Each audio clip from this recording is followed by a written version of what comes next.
Welcome to Resilient in Business, a podcast where we dive into insights, strategies, and systems to help you build scalable, thriving businesses.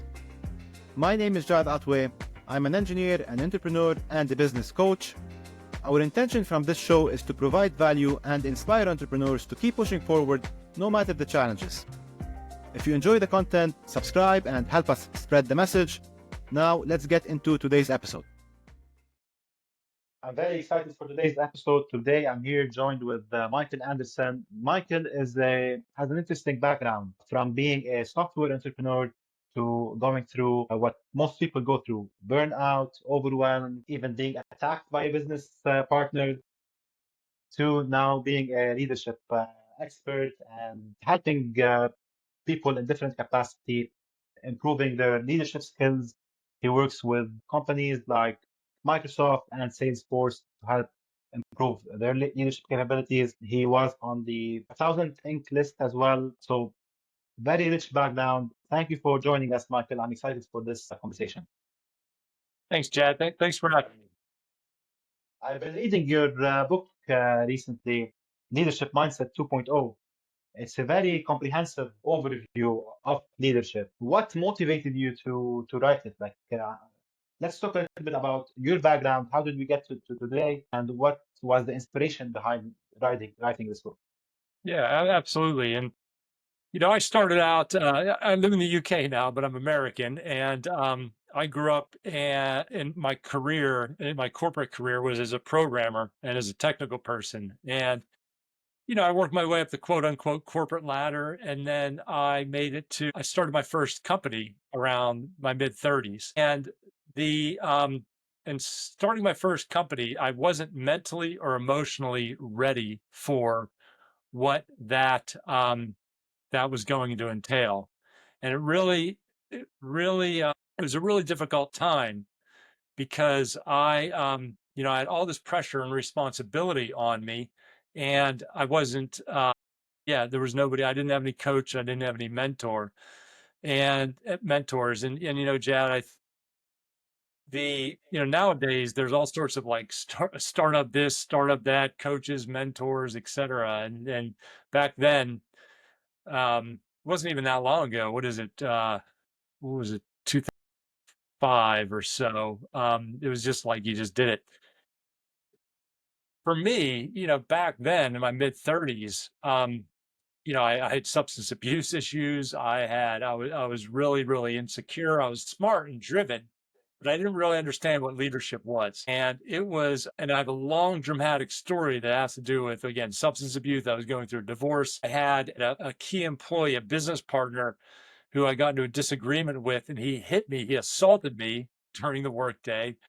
I had an armed guard handing him a restraining order the next day as he came into the office.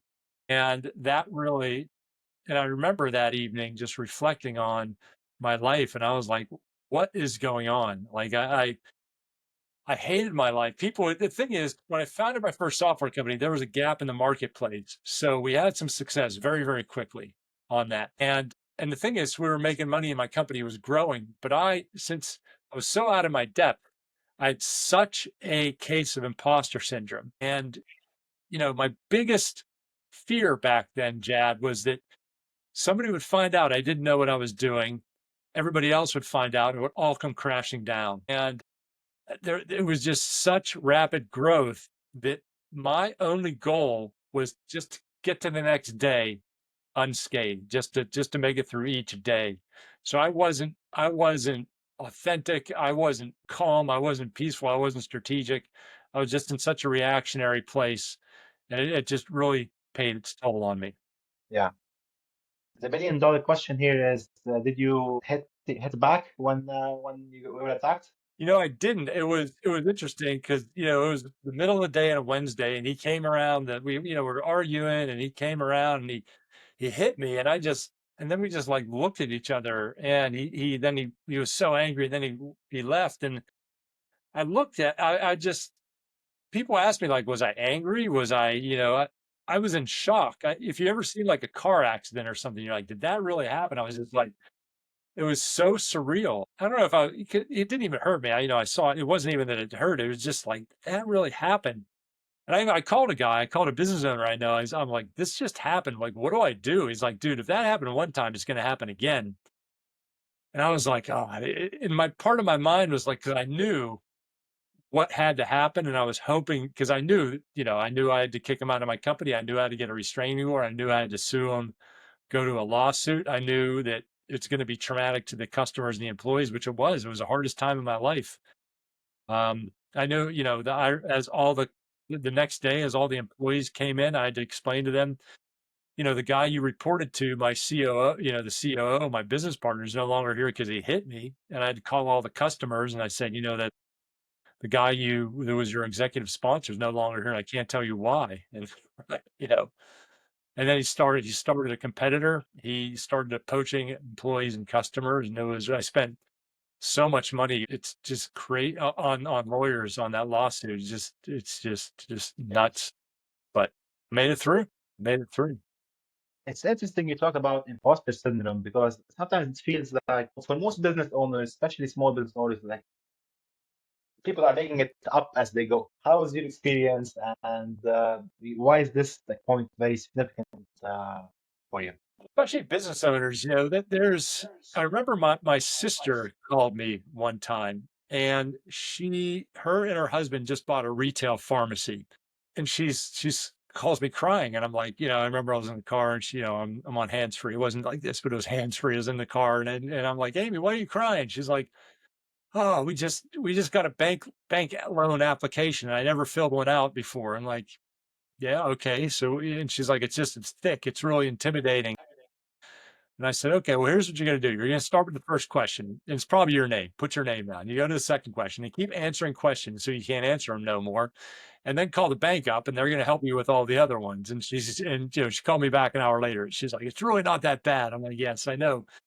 But, I think you know that, Jad. It's like when you start a business, it's like you got to prepare a proposal for something you never prepared a proposal for. And the difference I think between the people that are entrepreneurial and the people that aren't is the people that are entrepreneurial just get on with it. And look, it's not comfortable. It's not fun. For me, it's not. For a lot of us, it's not. It's scary. What if I do it wrong? But we got to deal with it. And if we don't start a business and we don't realize not everybody's like us in that. Yeah. So from that experience, how did you? What happened? Like you started this business and you kicked him out. How did we get to today, where we're interested in leadership and yeah, helping in this capacity? Yeah. Why? I remember reflecting that the day or two after that happened, I'm like, my life is screwed. I'm not happy. I'm not happy. Even before this thing with my business partner happened, I just wasn't, I've always wanted to own a business. And I'm like, and I hate it. I hate my life right now. It's just so stressful. I don't have any fun. And I'm like, maybe I should just sell the company and go back to being a programmer. I'm like, well, screw that. I've always wanted to own a business. I've done the hard part. I have a successful business. Now I just got to fix my mindset, my leadership. And around that time, I joined a peer group of business owners, and a couple of them just had a real peace about them. And I achieved a lot in my life up until then, but peace and calmness had never been anything I achieved. And so I got to know them, and they both went to this one really unique program. And after I heard about it, I just signed up for it. And it was a master's in spiritual psychology. So nothing to do with religion, but it's just a very compassionate view of psychology. And in there, I just learned so much about myself and so much about what makes people tick. Maybe it's the programmer in me, but I was just really missing how my brain worked and how I process things and then how other people process things. And the long story short is after applying all the stuff that I learned there, my personal life changed 180 degrees, but then so did my leadership. And I went on to found two other companies. Like you said, my one company was on the Inc. 5000 list a couple of years in a row. We were voted the number one best place to work. I won Social Entrepreneur of the Year. That was externally, but internally, I was finally enjoying leadership for the first time in my life. We had a great week after putting in what I learned. We started having an amazing culture. That's why we wanted the best place to work. I started creating great relationships with my team.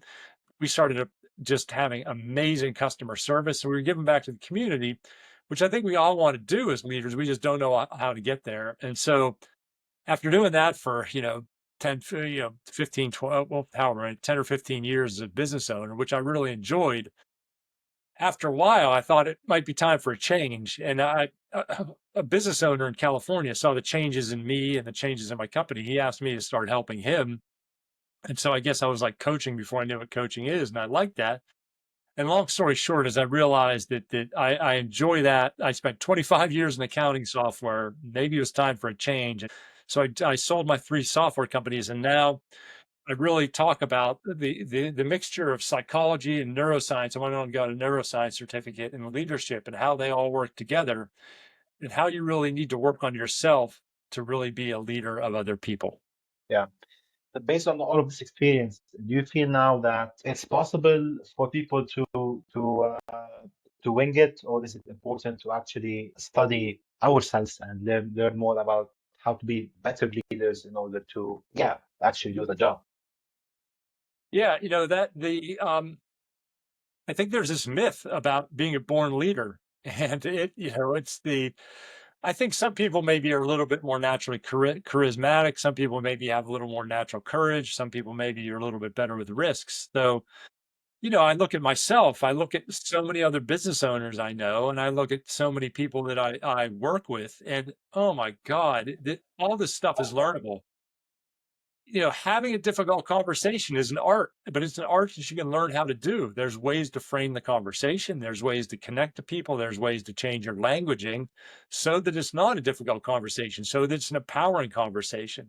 There's ways for you to overcome imposter syndrome and step into your confidence. The funny thing is when you look at, if people out there watching or listening, if you think about a leader that you look up to, they have a confidence about them. And I'm not talking about arrogance, because over here you have shyness, over here you have arrogance. Shyness is a factor of insecurity because it's people trying to hide. Arrogance is insecurity because it's people going on the offense so that people don't see the real them. But in the middle is this beautiful place called confidence. And often confidence is this belief in yourself. It's not that you have all the answers. This is a really important distinction. It's not that you have all the answers, but you and your team will figure it out. And if you think of a leader you look up to, they have a confidence about them. There's never been an insecure leader. People are like, I want to follow that person. And so it's important. And this confidence is absolutely something you can develop. And that's why I learned psychology and neuroscience, so I could learn the tools. And again, and it's the confidence. If you do something wrong or screw something up, which we all do, it's like, you know what? That's okay. I'm going to get back to it. It's okay to make mistakes. We all want our team to take more risks. We all want our team to take more accountability. But that comes from us coaching them and making them more confident. Hey, a quick commercial break. This podcast is brought to you by Business Optimization Partners, a firm that specializes in helping entrepreneurs systemize their business and transform it into a professionally managed asset that is scalable and easy to operate. If you wish to learn more, download the guide to running a professionally managed business that's available in the description. Now, back to the episode. How is you mentioned that leadership is an extension of us knowing ourselves better. How's that? Can we elaborate more on that? And how does knowing ourselves better actually help business owners be better leaders? Absolutely. When I went through on my spiritual psychology degree, people ask me, what was the one biggest change that affected my leadership? It really made me think. Before, I was so insecure and I wanted so bad to be liked and respected.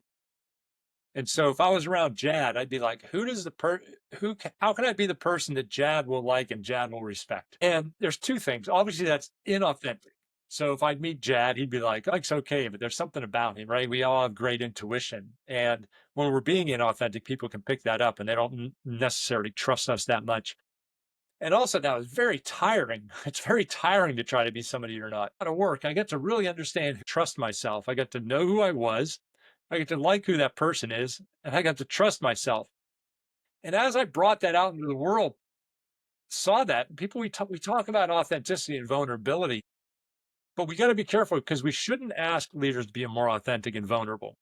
That is like asking somebody to be more handsome or be more funny. Their results, like once you understand who you are, then you can be more authentic and vulnerable. That's a natural consequence. But if you try to tell somebody insecure or who doesn't know themselves to be authentic, that's going to go very, very bad.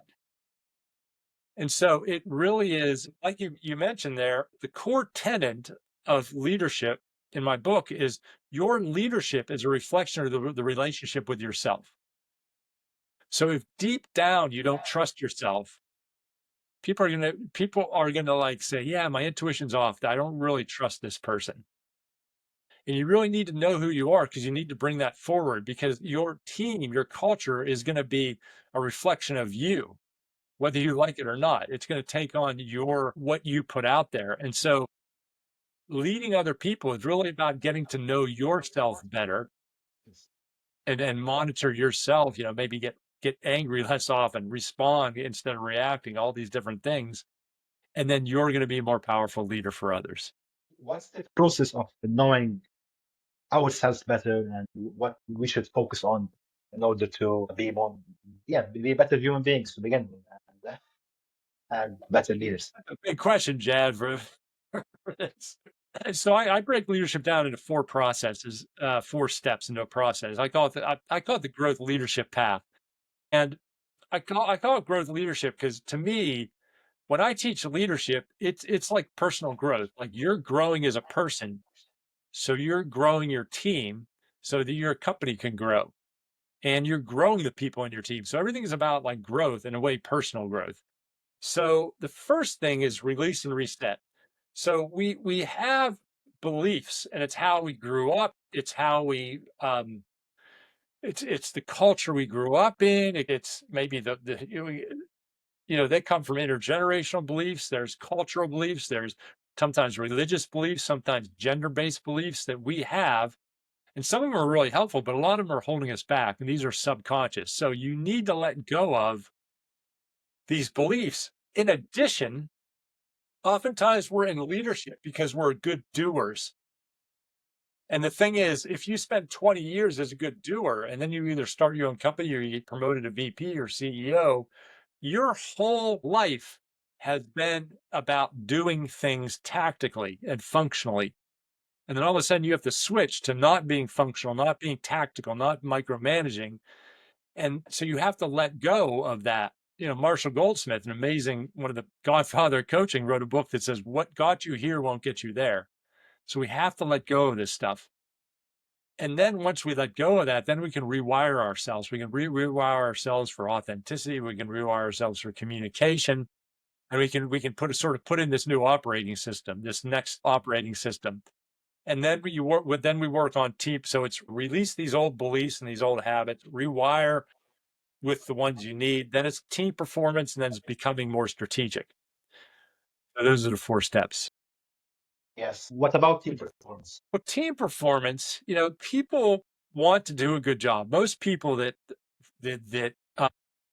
on your team want to do a good job. So it's up to you to activate them. It's up to you to get the most out of them. And there's a lot of like balances we need in leadership. So you need to give them freedom, but you need to give them boundaries, and you need to challenge them a bit. When you talk to sports people and you're like, what's the best coach you've ever had? It's not the coach they've liked the most. It's the coach that kicked their butt a little bit, but not too much, gave them a hug when they needed it, believed in them. So it's like when you are working with your employees, are you giving them 10% more than they think they can handle? And are you giving them the confidence, and are you giving them the backup they need? And are you letting them fail every so often? And when they fail, you be like, hey, I got your back. I still believe in you. It's okay to fail. It's okay to screw up every so often. And you got to learn where these lines are, because some people are too much people pleasers. Some people are too micromanagers. Some people drive people too much. And you really got, it's interesting because you got to keep your personality, but you got to moderate it. And you got to worry, you got to understand what you're not doing right. People want to be held accountable. You got to be super clear about your boundaries. And then you got to hold people to that standard. And if they're not reaching that standard, you have to find out why. Are they not the right person? Or they not have the right backup? But people want to do a good job. It's up to you to let them do that good job. Absolutely. What do you find are the biggest challenges when people come to you? What do you find those are the biggest blocks? Those are the biggest challenges that need to be dismantled, worked on? Yeah, well, I work a lot on moving people from a doer to a leader. And, people that are scaling businesses, they're normally the people we think people that start businesses are these 21-year-old Bill Gates. Bill Gates, Steve Jobs are the exception. Normally people that start businesses are in maybe their 40s, maybe they've worked as an engineer for 15 years, maybe they worked as a programmer, maybe she's worked in finance for a while, and then they start their own business and they really know the technical, the function or whatever that is. And then all of a sudden they have to look at things 20,000 feet. They need to be strategic. Having a strategy is easy. Most strategies are pretty simple. You sit down with a couple hours or somebody smart like you, Jad, or something. You probably help somebody develop a strategy. But then when it comes to next week, making sure all the decisions, every meeting you're in supports that strategy. Or you have a strategy for hiring somebody, or you have a strategy for everything should be strategic. And that's easy to say, and people are like, yeah, I get it, but then they don't do it. So it's really about learning how to put strategy into your every single thing. It's understanding as business owners, we got to figure out what is going to move the needle the most and spend our time on that. Because a lot of times we're spending the time on the wrong things. And when you could take your to-do list and make sure that you're spending it on the things that are absolutely going to move the needle, then you can exponentially grow as an organization. But some people get stuck in working on the wrong stuff. A lot of people get stuck working on the wrong stuff. What's the process for teaching people to be more strategic? Well, there's a lot of different things to do. A simple thing somebody can do every day. What I would tell somebody simple things to do, what they could do is once a week, Monday, look at their next 2 weeks and see which meetings can they take off their calendar, which meetings can they change from an hour to 20 minutes? What meeting, if there's an hour meeting and they only need to be there for one agenda item, can you tell that everybody else, can I just be here for the first 10 or 15 minutes and then leave? People go to too many meetings, because being strategic is a reflective process. You can't be in meetings 9 hours a day and expect to be strategic. So you need to clear room on your calendar. So it's being really harsh on where you spend your time and your to-do list either. Just some stuff just don't do if it's not moving the needle, especially as a higher level leader. Your time, is so valuable. You need to get laser focused on that. So every 2 weeks, just clear out anything just that shouldn't be on your thing, and you'll free up 30-40% of your time just by doing that. Absolutely. You talk a lot about mindset, that the mindset could be a bottleneck in your business when you're the business owner. And for many people, this is a foreign concept because they think, well, it's the economy, we need more leads, we're not closing enough sales. Yeah, we have a personnel issue perhaps. So why do you emphasize that? More importantly, it's the mindset more than anything else. Well, it's like the mindset is something that affects everything else. And, everything starts with mindset. If you don't have enough leads, then you can, something that costs you nothing might be to change your mindset. And then you'll have enough leads because you'll do something differently or do something better. If you have, a poor culture or lack of accountability, that's because of your mindset as a leader. And it's interesting, Jad, because your team wants to be led. This is sometimes the first mindset shift that I work with leaders on. It's like people want to know who you are, what the vision are, and what their role is to get you to the vision. So they want you to be a leader. I tell people, if you paid $50,000 to be in a 4-hour class and you're in the classroom And I'm teaching the class, and it's like about this, it's supposed to start at 10 a.m. And at 10 a.m., I'm like, okay, everybody, when you get a chance, can you put away your phones? And people are still on their phone. You want me to tell everybody to put their freaking phone away and start the class. You want me to take leadership of this class, right? Then you want me to teach, you just paid $50,000 for the class. You want me to take charge. You want me to start teaching. You want me to get everybody in line. Your employees are the same way. They're like, your superstar employees, when they see somebody else not taking accountability, they want you to kick them in the butt. And because they're like, well, why should I be busting my butt? If Sally over there is only working 6-hour days, why should I do this? And so you need to hold everybody accountable. You need to bring in A players. That's your job. And you need to keep working towards that. People are like, I want a high performing team. Well, get rid of the low performers first thing, or coach them into high performers. They're like, oh, they've been here a long time. Okay, well, then don't have a high performing team. This stuff isn't magic. You got to make moves. If you want to get there, you need to, it's not a family, it's a team. The difference between a family is I love you no matter what. It's okay to have family, but we're a team. And team means if you're not doing your job, you're leaving. And you owe that to everybody else. And it's not harsh. It's your job. That's what people require of you. At what point do you find that people realize we need help to develop our leadership skills? Like it's because I find for many business owners, it's not something that's on their mind. They're more worried about how to make more sales, build the team, not necessarily training. That's for business owners, and for team members, it's a different story. Maybe we're not paying attention that they have a problem and that they need to develop skills. So, what are some red flags that we should be aware of to make sure that no, it's important to have some professional development, improve our capabilities? That's a great question.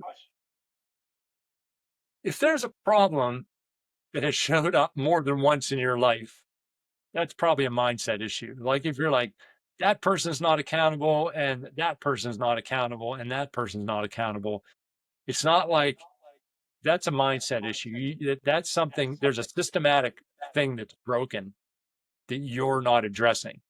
If something happens one time, if you're not getting leads one time, that might be a thing of this or that. But, if stuff keeps happening, like we've been stuck at this revenue thing for 2 years, or I'm always stressed out. People get addicted to stress. People don't know how to get themselves out of stress. If you're always stressed, that's not natural.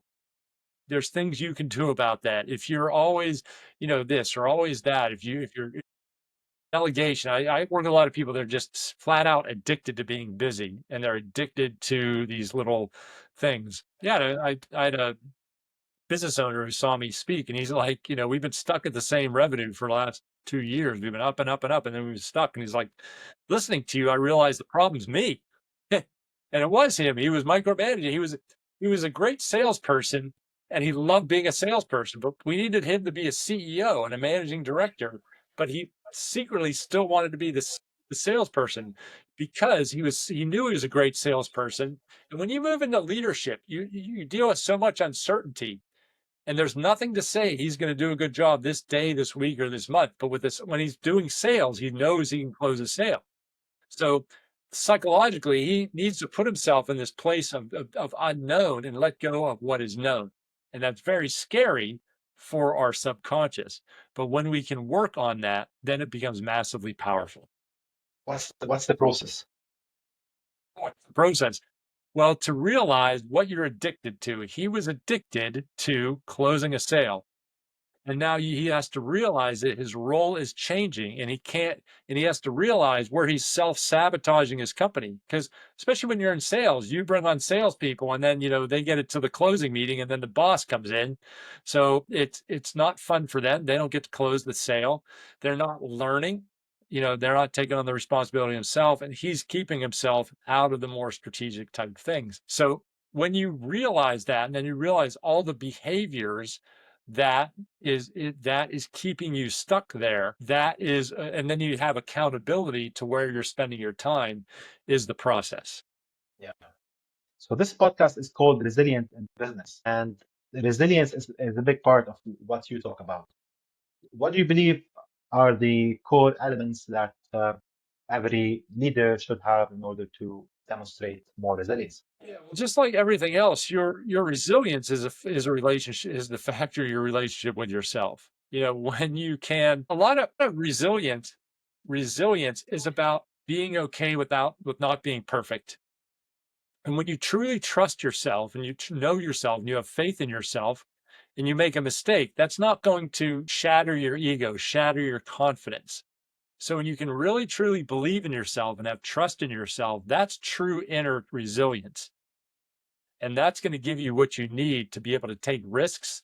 Some are going to work out, some of them aren't going to work out. When they don't work out, you're going to have that confidence and faith in yourself to be like, look, all right, I learned something. I'm going to go on to the next thing and do it better next time. How do you find is the journey when someone approaches you? Is it how long does it take for them to transform the way that they lead? Well, yeah, it normally pretty quick because the people that I coach have often already listened to or read the book, and they know what they're in store for, so they want to do the inner work, and they normally come with like, I have a problem here, I have a problem here, I have a problem here. So I have the advantage of when people come to me, they're like, okay, they read the book, they understand where their issues are, and they want to overcome them very quickly. Because what I love working with most is on beliefs. It's like, I'm stuck here. I have imposter syndrome. Oh, I'm doing this, and I notice this is a pattern. And when we can roll that back,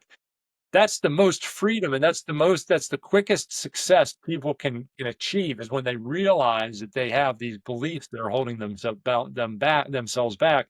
They heal those beliefs, and it's like they've entered a new world, because their worldview is so much bigger. It's like they've been living with blinders on, and they've been self-sabotaging themselves. And once those are off, they realize that there's a whole nother world out there that they can conquer so much quicker. Yeah. You did your master's degree in it's called spiritual psychology. Do you find anyone that you've coached has some certain type of resistance to the let's call the spiritual aspect of or understanding what that entails? What I've done is I've taken a lot of the spiritual stuff out of there and focused on the psychology and neuroscience, because I really wanted to really work with all leaders. So I didn't want anything to stand in that way.